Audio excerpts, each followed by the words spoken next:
अस्सलाम वालेकुम। Welcome to M रात। बात करने जा रहे हैं तेजस MK1A की फर्स्ट फ्लाइट के हवाले से, और फर्स्ट फ्लाइट की जहां एक अच्छी खबर इंडियंस के लिए देखने में आई, लेकिन उसके साथ ही एक बहुत बुरी खबर भी देखने में आई कि तेजस MK1 एयरक्राफ्ट की डिलीवरीज डिले हो चुकी हैं। ये डिले क्यों हुआ है इंडियन एयरफोर्स के लिए? क्या इसकी जिम्मेदार इंडियन एयरफोर्स है या हिंदुस्तान एरोनॉटिकल लिमिटेड जो कि तेजस एयरक्राफ्ट को बनाती है?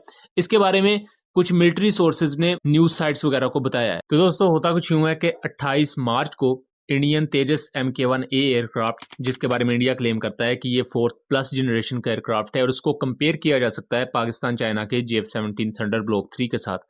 उसके अलावा ये कंपेरेबल है जैज 39 ग्रिपन के साथ, क्योंकि ये जो तीनों एयरक्राफ्ट जिनका मैंने नाम लिया है ये 4th+ जनरेशन के एयरक्राफ्ट हैं और ये लाइट कॉम्बैट एयरक्राफ्ट हैं। इवन J-10C और F-16 भी 4th+ जनरेशन के एयरक्राफ्ट हैं, लेकिन वो हायर कैटेगरी के आते हैं, मतलब कि मीडियम वेट कैटेगरी के। बहरहाल 28 मार्च को इसकी फर्स्ट फ्लाइट होती है बेंगलुरु में, जहां हिंदुस्तान एरोनॉटिकल लिमिटेड की बेसिकली फैसिलिटीज हैं और पूरा उनका सेटअप है। 18 मिनट की ये फ्लाइट बताई जाती है, ये फ्लाइट कंडक्ट की जाती है और कामयाब फ्लाइट कहा जा रहा है हिंदुस्तान एरोनॉटिकल लिमिटेड की तरफ से। अगर आप तेजस MK1A और इससे पुराने तेजस MK1 में फर्क जानना चाहते हैं और इस बारे में चाहते हैं कि हम आपको एक बाकायदा इन्फोग्राफिक एनालिसिस करके दें, तो हमें कमेंट सेक्शन में बता दीजिएगा, उस पर हम सेपरेट वीडियो बना देंगे।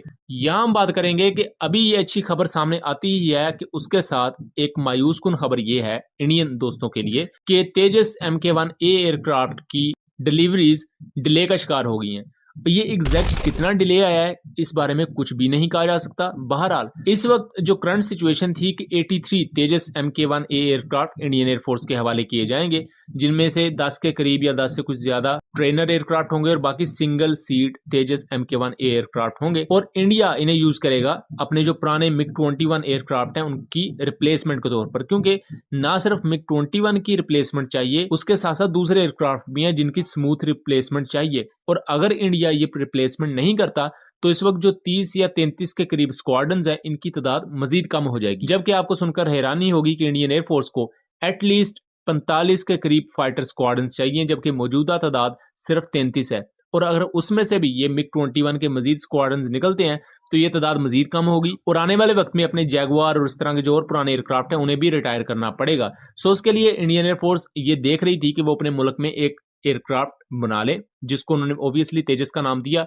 तेजस MK1 एयरक्राफ्ट कोई बहुत ज्यादा सक्सेसफुल प्रोजेक्ट या एयरक्राफ्ट या एसेट नहीं था इंडियन एयरफोर्स के लिए, और ना इंडियन एयरफोर्स इसमें इतनी ज्यादा इंटरेस्टेड नजर आई। बट तेजस MK1A एयरक्राफ्ट काफी ज्यादा वेल अवेटेड था, ना सिर्फ हिंदुस्तान एरोनॉटिकल लिमिटेड की तरफ से बल्कि इंडियन एयरफोर्स भी इसमें दिलचस्पी का इजहार कर रही थी। लेकिन मार्च के शुरू में ही तेजस एयरक्राफ्ट का एक क्रैश भी हुआ, जिसके बारे में हमने वीडियोस बनाई हुई हैं, लिंक मैं डिस्क्रिप्शन में दे दूंगा। ये जैसलमेर के ऊपर राजस्थान के एरिया में क्रैश हुआ था। अब जो तेजस MK1A एयरक्राफ्ट की डिलीवरीज डिले का शिकार होंगी, क्योंकि इससे पहले फरवरी 2024 में कहा जा रहा था कि तेजस MK1A एयरक्राफ्ट इंडियन एयरफोर्स का हिस्सा होगा, लेकिन ये डेडलाइन मीट नहीं कर पाई हिंदुस्तान एरोनॉटिकल लिमिटेड। बट कहा जा रहा था कि उसके बाद मार्च में तेजस MK1A एयरक्राफ्ट इंडियन एयरफोर्स का हिस्सा होगा, और अब ये खबर आई है कि ये मजीद डिले हो चुका है। इसके बारे में जो मिलिट्री सोर्सेज या कुछ ओसेंट्स हैं वो ये क्लेम करते हैं इसकी रीजंस अनअवॉइडेबल हैं, क्योंकि अगर उन रीजंस को अवॉइड कर दिया जाता तेजस का ओवरऑल जो प्रोग्राम है इंडियन एयरफोर्स के लिए वो काफी ज्यादा खतरे में आ सकता था। अभी तक कहा जा रहा है कि एटलीस्ट कम से कम भी 3 से 4 महीने का डिले है, बट ये इससे ज्यादा भी हो सकता है। अभी कहा जा रहा है कि एटलीस्ट 3 से 4 महीने का डिले है, लेकिन अगर ये तमाम कमियां इसमें पूरी नहीं होती तो ये डिले ज्यादा भी हो सकता है। इसके बारे में कुछ क्रिटिक्स ये भी रिमार्क्स कर रहे हैं कि हिंदुस्तान एरोनॉटिकल लिमिटेड ने अपनी तरफ से बेस्ट दिया है तेजस MK1 एयरक्राफ्ट को मंजरे आम पर लाकर, और अगर ओवरऑल भी इस एयरक्राफ्ट को देखा जाए तो काफी इंप्रेसिव एयरक्राफ्ट है अपनी टेक्नोलॉजी के मामले में। इसमें अभी तक जो फीचर्स बताए गए हैं, मैं दोबारा कह रहा हूं, अभी फीचर्स ये बताए गए हैं तो, और जो अभी तक एनालाइज इसे किया गया है तो अच्छा एयरक्राफ्ट है। बट इंडियन एयरफोर्स कहीं ना कहीं इससे इतनी ज्यादा खुश नहीं है। कुछ सोर्सेज ये क्लेम करते हैं कि इंडियन एयरफोर्स इसमें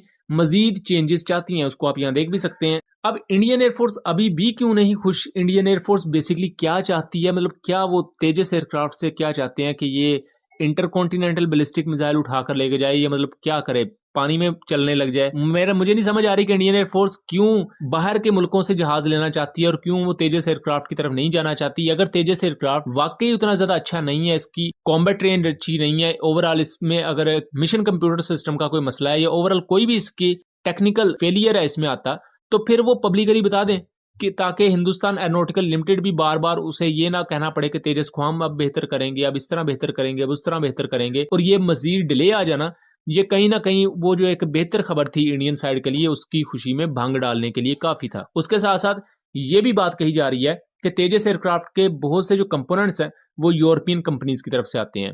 अब यहाँ जो 100% स्वदेशी एयरक्राफ्ट, 100% इंडिजिनस एयरक्राफ्ट, उसका भांडा फूट जाता है। बहरहाल मैं रियलिटी एक बता दूं, कोई भी जहाज 100% एक मुल्क नहीं बनाता। इवन F-35 के भी बहुत से पुर्जे दूसरे मुल्क बना के अमेरिका को देते हैं। इसी तरह JF-17 है, वो पाकिस्तान, चाइना बनाते हैं उसके मुख्तलिफ पुर्जों को, और रशिया से उसका इंजन आता है, और अब फ्यूचर में उसका इंजन भी चाइनीज होगा। इसी तरह तेजस एयरक्राफ्ट में बहुत से पुर्जे दूसरे कंट्रीज के हैं।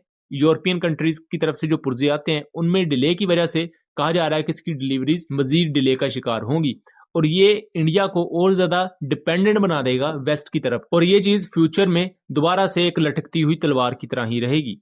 सो आई होप कि चीजें क्लियर रही होंगी। वीडियो पसंद आई हो तो इसे ज्यादा से ज्यादा शेयर कीजिएगा ताकि इस तरह की मजीद इन्फॉर्मेटिव वीडियोस हम आपके लिए लेकर आ सके। चैनल को सब्सक्राइब कीजिएगा। मिलेंगे अगली वीडियो में, तब तक के लिए अल्लाह हाफिज।